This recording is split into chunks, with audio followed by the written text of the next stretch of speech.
Let's talk about using a book for your business. I'm gonna walk you through. This looks pretty intense, but it is what it is. So let's say you have a business. A business is essentially a coaching business, how to start a side hustle. All businesses are essentially funnels. So you have marketing, then you have some kind of point of sale, then you have your CTA, which is to buy or schedule a call. Point of sale is also your website.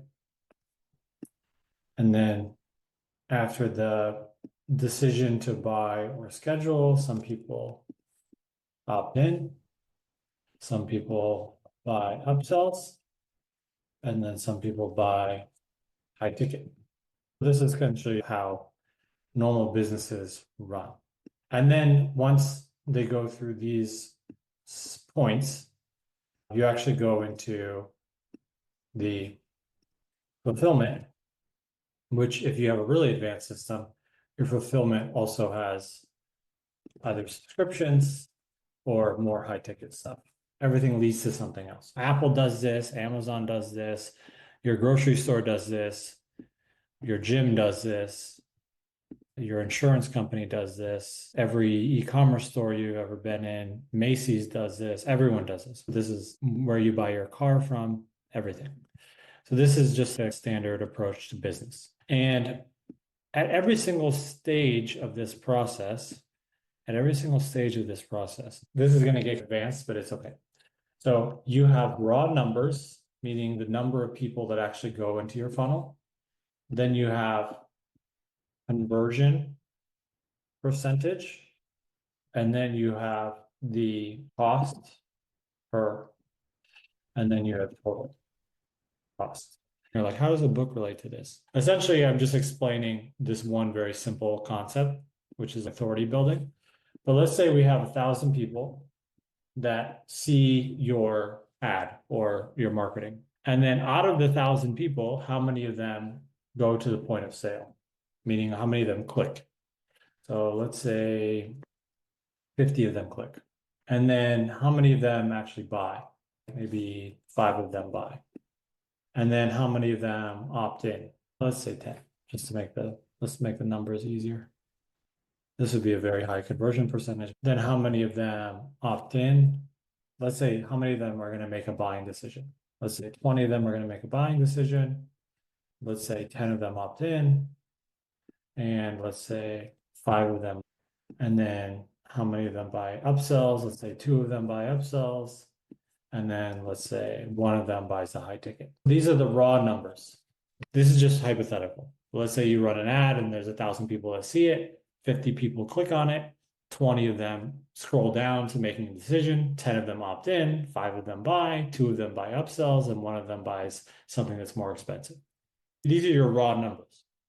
But what does that mean for the conversion? So your conversion percentage for the number of people that went from this stage in the funnel to this stage in the funnel is 5%.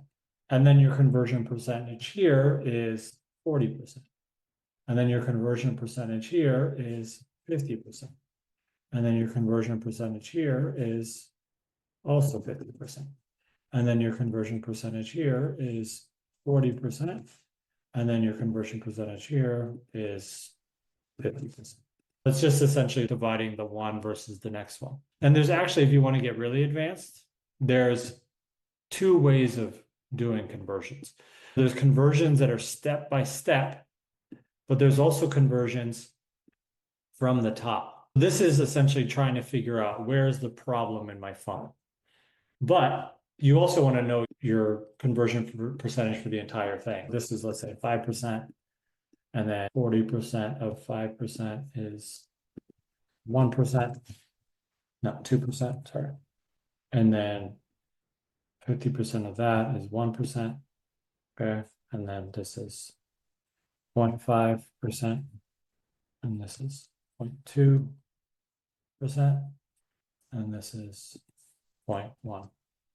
You see the difference between these two? Essentially, this one is the conversion percentage from one step to the next step, and this is the conversion percentage for everyone that viewed the marketing. So this is this number divided by 1,000, And this number here is this divided by this divided by this divided by this. So these are both important. Like when people say, oh, what's your conversion percentage? Sometimes they mean from the total, like everyone that's viewed it. And sometimes they mean from one step to the next step. And then let's say that you spend, just to keep it simple, let's say you spend $1,000. Then you know that your cost per website visitor in this case would be, let's say, $5. And then your cost per person that's making a decision is $20. And then your cost per person that's going to make a decision is, or your cost per opt-in is $40. You just keep on doing this down the line, and then you're going to be like, oh, this is where you get your cost per acquisition. So your cost per acquisition at the bottom of this is going to be $50. Oh no, it's going to be 200. Sorry. Because 5 people bought, it cost you $1,000. So yes, this is going to be $100. Now I got it. $5 per click, $20 per decision, $100 per opt-in, and $200 CPA, cost per acquisition. And then at the bottom here, the cost to get someone that buys a high ticket product is $1,000. But really the main number that matters here is your CPA. So this is how this works. And at every single stage along this journey, you're going to, if I was looking at a funnel here, I'd be like, oh, this is great. Where do you think actually the biggest problem is in this funnel? If you could see, the biggest problem in this funnel is actually the click-through percentage, but because it's the worst, but it's obvious. If you get all these high percentages, that's actually fine. Also, upsell rate should usually be north of 50%, at least one upsell. But generally speaking, it's like a doctor. You're trying to find what is the problem. And I know this is where we thought we were going to talk about how to use a book. There's essentially 2 ways to create a book. The 2 ways to use a book in your business. One is to use as a lead magnet. So your first core product, okay, is the CTA to buy the book. Okay, so that's the obvious way. It's your first product before you get into the more expensive services or more expensive products or the subscription services. You're using it as a lead magnet. That's obvious. It's getting people to come in and buy something that's a little bit cheaper. And this can be the PDF version or an EPUB version of your book. That's the obvious example. We talked about this a million times.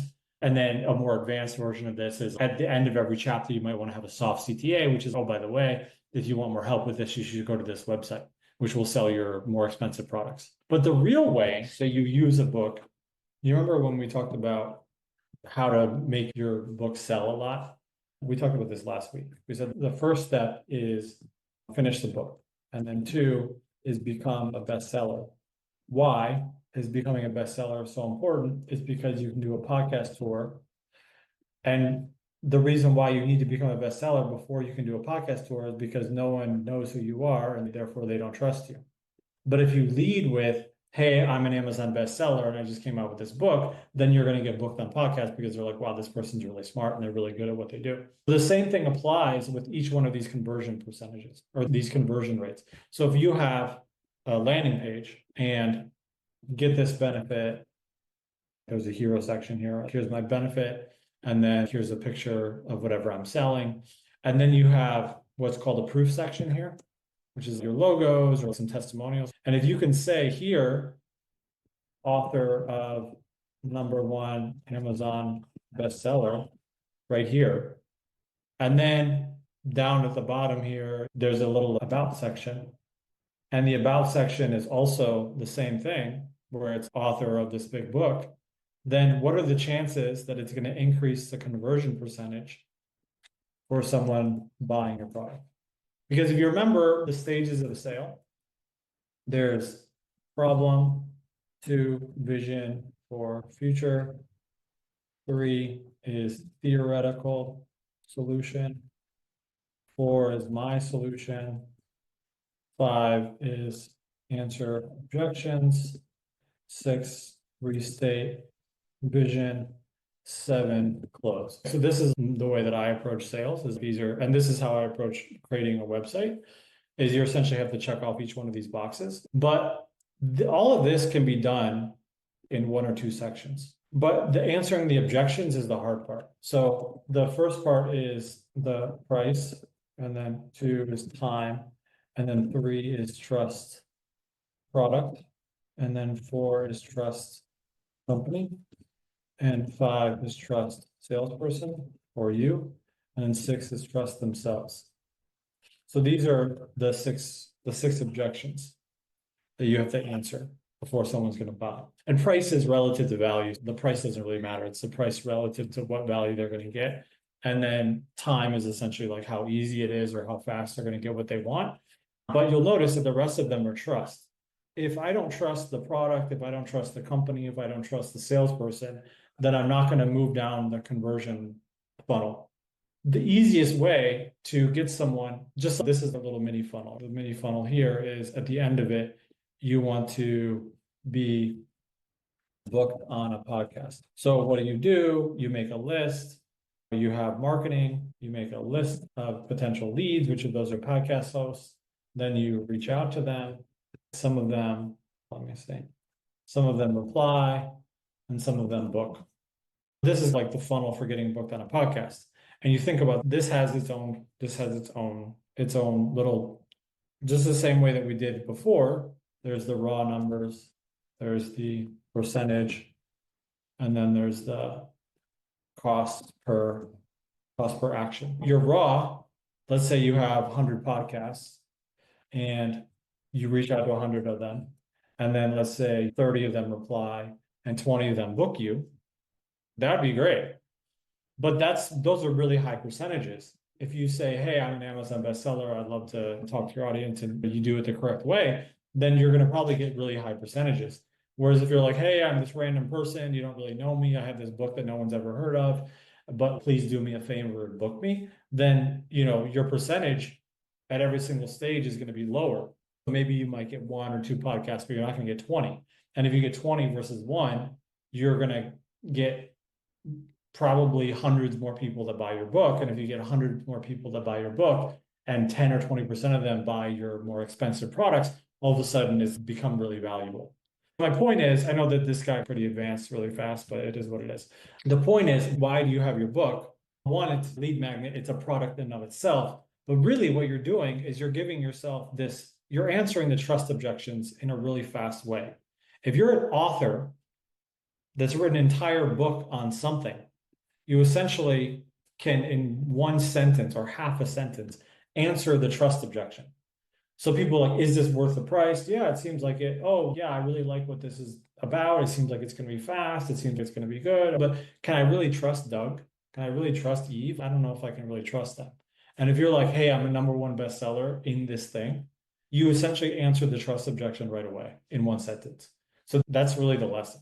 The lesson is, if you have a book I have a book that's a bestseller that's called Funnel Theory, and it teaches about funnels. I don't really lead with that much because I've written a book about how to build funnels and marketing funnels, but also, had over $100 million in sales, and I've done a lot of things. So I have a lot of check boxes as to why you would want to trust me.